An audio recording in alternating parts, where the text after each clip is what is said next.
Right. Imagine this. You've spent years, decades even, serving your country.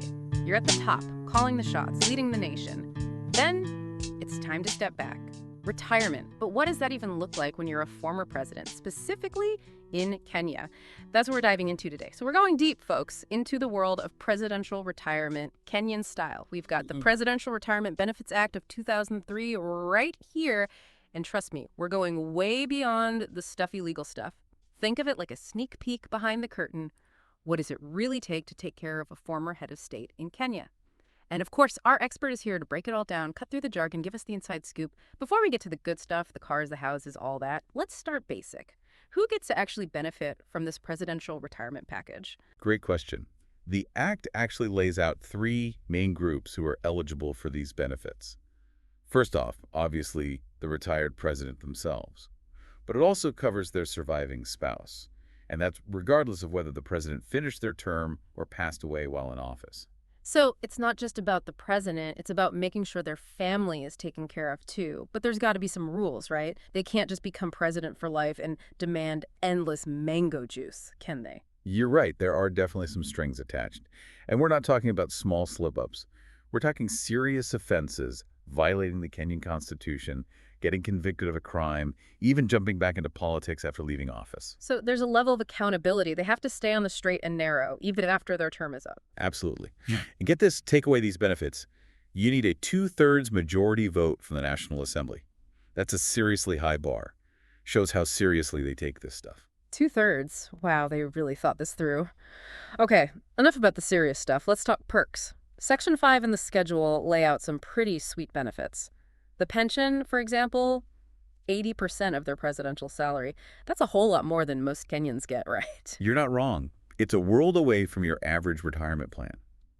It's rooted in this idea of ensuring a smooth handover of power, maintaining the dignity of the office, and importantly, addressing security concerns. Speaking of security, the Act says they get adequate security at both their homes in the city and the countryside.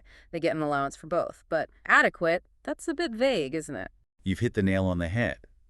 That lack of specific definition, that adequate security, opens the door for interpretation, maybe even some inconsistencies. What one president thinks is essential for their safety net might be totally different for the next. Could lead to some big differences in spending. And that spending, well, that comes from the Kenyan taxpayers, doesn't it? It does, which is why being transparent and accountable is so important in all this. Okay, before we get too bogged down in the money side of things, let's get back to those presidential perks. 2 new cars every 3 years, and they have to have at least a 3,000cc engine. Sounds like they like a bit of power, even in retirement. Definitely suggests a taste for a certain type of car. But think about the staff, too. Not just cars. Personal assistants, secretaries, drivers, cooks, gardeners, housekeepers. We're talking a whole team of people dedicated to supporting the former president's life. With a staff that big, it makes you wonder if being a former president is a full-time job on its own. And more importantly, how does the average Kenyan, just trying to get by, feel about all this? That's the million-dollar question. These benefits, they're meant to acknowledge the huge responsibility and sacrifices of being president. But they also bring up valid concerns about being responsible with money and avoiding any over-the-top excess. It's a tough balance to strike. A tough balance indeed. So, the Act outlines these benefits, but the real cost, how it impacts everyday Kenyans, that's a little less clear. We'll dig into that financial side, how transparent it all is, in just a bit. We've talked about the perks, the potential for things being, well, a little flexible. But let's shift gears for a sec. What about the president's family, their spouse specifically? It's not just about the president themselves, right? What happens if they pass away? Right. The Act makes sure the surviving spouse is taken care of. They get 50% of the president's pension. And we already know that pension is pretty substantial. 50%, yeah, that's not insignificant. But I'm guessing there are some caveats, some conditions. It can't be that straightforward, can it? You're on the ball as always. To get that spousal pension, they have to give up any other annuities or pensions they might be getting. From other laws, I mean. So, no double dipping into the government coffers. Makes sense. Fiscally responsible. But for those of us who aren't financial whizzes, what exactly is an annuity? Why does this waiver even matter? Sure. An annuity is basically a contract, a financial one, where you get a regular stream of payments. It's often used for retirement. Imagine the spouse, they had a whole career, maybe a separate pension, or some smart investments. They'd have to choose the annuity income or the presidential pension. Can't have both. Streamlining, making sure public funds are used properly. We keep coming back to that, right? Huh. Balancing the needs of former presidents and their families with being accountable for the money. Exactly. And it's worth remembering this act. It's not set in stone.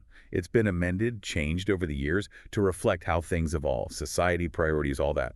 Law's got to adapt, right? Keep up with the times. What kind of changes are we talking about? What's different now compared to when this whole thing started? A big one came in 2013 children's pensions. They realized, hey, a president's family, that's more than just a spouse. The kids need some security too. Big change. Shows a broader view of family, of support. It seems like there's this effort to find that sweet spot, honoring the service of presidents, looking after their families, but also being mindful of where the money's coming from. Absolutely. It's complicated, that's for sure.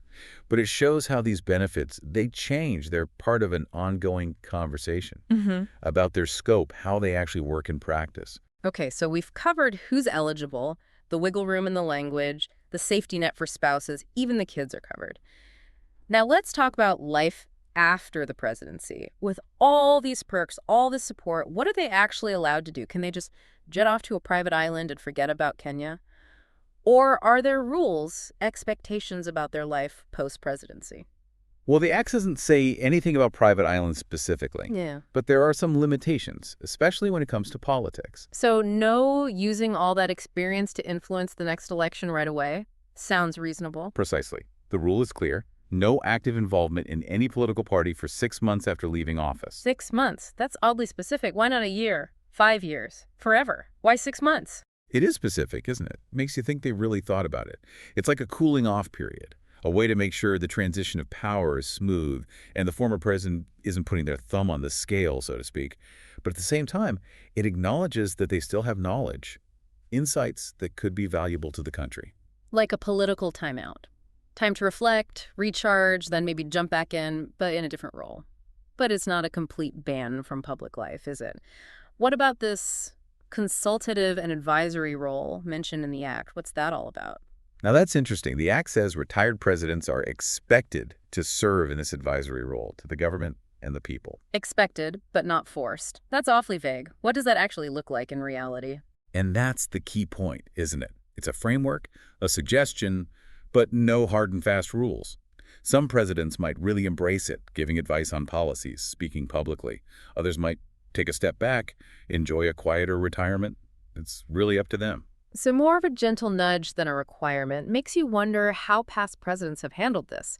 Have there been any who really leaned into that advisory role, shaping the country even after leaving office? Or have they mostly stayed out of the spotlight, enjoying their retirement? We've covered who benefits, what they get, and the reasoning behind it all. But let's be real, the big question is always, who's footing the bill? Where's all this money coming from? All these perks, all this support? It's the obvious question, right? Yeah. And the answer is pretty simple. It comes directly from the Kenyan people, from the Consolidated Fund. Consolidated Fund. Okay, time for a quick econ lesson. What is that exactly? Think of it like the government's main bank account. All the money the government brings in, taxes, fees, all of it, goes into this fund. So those presidential retirement benefits, they're built into the national budget, paid for by the Kenyan people. So every staff member, every new car, every house allowance that's coming from the citizens makes you wonder, how much do Kenyans really know about this? Do they know how much of their money is going towards supporting former presidents? That's where transparency is key. The Act, it lays out the framework for how these benefits are financed, but it doesn't go into detail about what the public has access to. A retired president submits a budget every year, and Parliament approves it. But the nitty-gritty, the exact numbers, that's a bit murkier. So not necessarily hiding information, but maybe not going out of their way to make it crystal clear for the average Kenyan to see and understand. Right. And that lack of clear information, it can breed suspicion, mistrust. It raises a bigger question for society. How do we balance showing appreciation for our former leaders, taking care of them, with being open and accountable about how we're using public funds? Tough question. No easy answers there. On the one hand, we recognize what these presidents have done, the sacrifices, the tough decisions they had to make, taking care of them even after they leave office. It's a small price to pay, right? You could see it that way, for sure. But we also have to be realistic about money, about the average Kenyan and what they're dealing with. When resources are limited, finding that balance between honoring the past and dealing with the present, that's crucial. It's a challenge for every country, not just Kenya. How do you reward public service without putting an unfair burden on the very people those public servants were supposed to serve? Gets you thinking. As we wrap up our deep dive into the world of Kenyan presidential retirement, one thing is crystal clear: it's about way more than just the fancy perks or the dollar amounts. It's about legacy, about gratitude, about accountability, and finding that sweet spot between honoring the past and making sure the future is secure. We've dug deep into the Presidential Retirement Benefits Act, looked at the good and the not so good. But more importantly, we've got people thinking, talking about what it means to be a leader, the importance of being open and honest, and that relationship between a country and its leaders, even after their time in office is over. Keep the conversation going, folks. Dig into this act yourselves, see how it fits into the bigger picture of Kenyan society. And maybe even think about how your own country handles these same issues of leadership, legacy, and how public money gets spent.